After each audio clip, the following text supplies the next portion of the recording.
All right, good afternoon, everyone, and thank you for being here. Cookshire is currently under an Australian warning system alert to prepare now for Tropical Cyclone Narelle.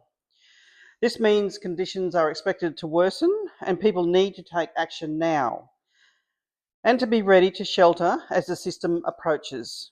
Tropical Cyclone Narelle is a severe system currently tracking slightly north of Coen, with the crossing expected to be tomorrow morning around about 10 a.m. This system is expected to bring destructive winds along with heavy rainfall, and it will be at this stage a Category 5 system when it hits the coast. For residents in Coen, Portland Roads and communities further north, this is a serious weather event and this is now the time to complete preparations and be ready to shelter. We are asking you to store water now and fill containers, including bathtubs and water bottles, so you have sufficient water to carry you through the evening.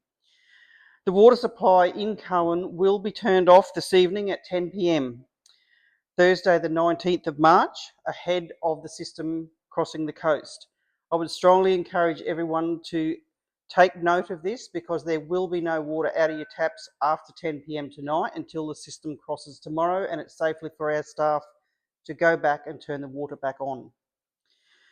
Ensure your emergency kits, food, medications and supplies are ready. While the tropical cyclone is expected to cross in the north, impacts will be felt across the Shire. Heavy rainfall is expected from tonight, with Friday being the peak day. There is an increased risk of flash flooding across the Shire. A flood watch is also in place across the region, so it's really important that people take on board that this is not just general flooding, it will be significant flooding, and I really want people to listen to what we are saying. There are no plans for further evacuations prior to the cyclone crossing. However, residents across the Shire should prepare for heavy rain, strong winds and possible flash flooding, and to be ready to shelter when conditions worsen. Conditions will worsen.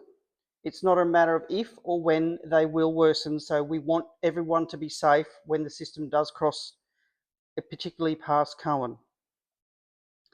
The safest option for most people is to shelter in place, somewhere secure, and that means shelter at home or go to your friend's place wherever it is possible.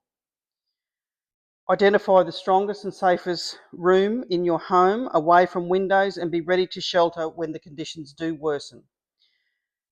If you can stay with family or friends in a safe location, this is ideal. If you do not have somewhere safe to go, we encourage people to contact our disaster management team and we will give you some guidance in that area, but this window of opportunity will close this afternoon. Our contact details for Council's disaster management team is 40820500, or if you want to email, it's the dmo@cook.qld.gov.au. As always, in an emergency, I encourage everyone to dial 000. Please check in on family, friends and neighbours, particularly those who may need extra support. Other conditions currently impacting the Shire is the Laura River, which is currently over the bridge, and the Peninsula Development Road is now closed to through traffic from Laura. We are aware that TMR could also close the Mulligan Highway this afternoon. That will depend on flash flooding. All schools across the Shire are now closed and will be closed tomorrow. The Coen Clinic will remain operational as long as it is safe to do so. In an emergency, the community members should call 000. Cookshire communities are strong, connected and experienced. Stay informed, finalise your preparations and please be ready to shelter. Your time for preparing is almost up, and I cannot reiterate enough that you have a couple of hours left to make sure that you have finalised everything. And just remember that preparing is about being ready.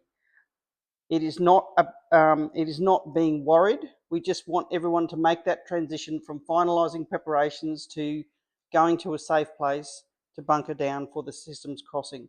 Now I'm going to hand over to Inspector Gary Hunter for a further comment from the Queensland Police Service. Thank you, Mayor. The messaging is clear. If you don't need to travel by road or by vessel in the areas impacted, we urge you strongly to remain at home. Look after family and friends and your neighbours. Also, after the cyclone crosses, the expectation of flooding will be present. If you need help, urgent assistance, 000 is the best contact.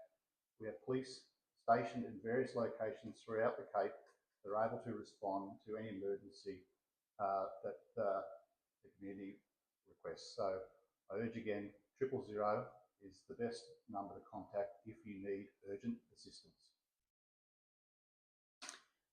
Thanks. I suppose there is that warning for people who might get stuck in floodwaters being in that position to be stuck in the first place. There's probably a message about people really avoiding those situations too as well. Yes, I agree. We've reached out to a lot of people in those remote locations, ensuring that their safety is at foremost. People have already evacuated. Some people remain on those stations, but they are well versed, well supplied, and they know the contacts to make if they become stranded for a prolonged amount of period. We have resources to go and assist them. I'd just like to add that we would encourage that no one take any measures or any action to do any unnecessary travel during this period, and anyone entering into floodwaters do so at your own risk. And during the period where we're at their peak cyclone crossing, emergency services may not be available to respond, so we are asking people to take heed of what we're saying. I see on Queensland Traffic the Mulligan Highway is still technically open, but at what point do we start taking it that the Little One is not safe to cross? Do you have any the latest intel on that? When the water goes over the bridge, I understand that Transport and Main Roads are ready and prepared to put the road closed signs up at any point this afternoon. Better say that will definitely happen. I'm really confident that will potentially happen, yes. Just confirming there's no plans to stand up the event centre or any kind of place of refuge for people who don't have anywhere to go. If we're referring to Cooktown at this point, there's no plans to do it. We haven't had any requests to do it. We will assess that on an as-needs basis, but we will do it if it's necessary. How about in other communities in the Shire? The same applies. We have resilience hubs across the Shire, and we will stand them up if people need. With the people we've spoken to today, there's a lot of people who are just a couple of days off, maybe going out and about, some having fish this morning. Do you think they're taking it seriously enough given the big category 5 cyclone area?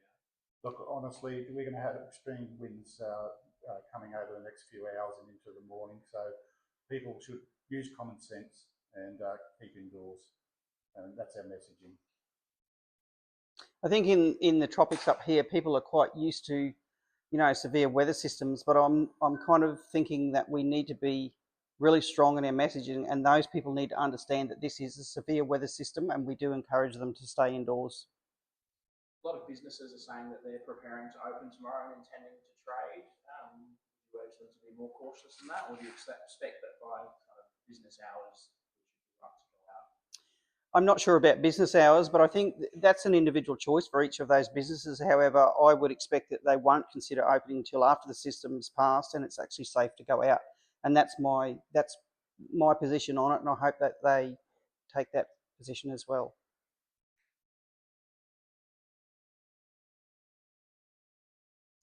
Have you had any trouble with people on their boats in the river? Obviously, you were getting them off today. Was there anyone who didn't want to and wanted to stay with their boats? Currently, no. Everyone's decided to exercise caution, move their boats or leave their boats and come on shore. So we're comfortable with those arrangements that happen, and we will go back out post the cyclone crossing the coast and go and check on those people that did remain on their boats and check on their welfare. I was told yesterday about at least one person on a boat somewhere in Princess Charlotte Bay, or possibly on a creek sort of further up Cape York, and that it was too late for that person to move. Are you aware of anyone in those kind of more remote creeks, and do you hold any concerns, or is that a kind of a welfare plan for them? No, we've reached out to those people, and they have moved their vessels to safer areas. We have water police officers who are connecting with those people, and we're comfortable that where they're relocated, their safety won't be compromised. All right, if there's no further questions, good afternoon, everyone, and thank you very much. Thanks, guys.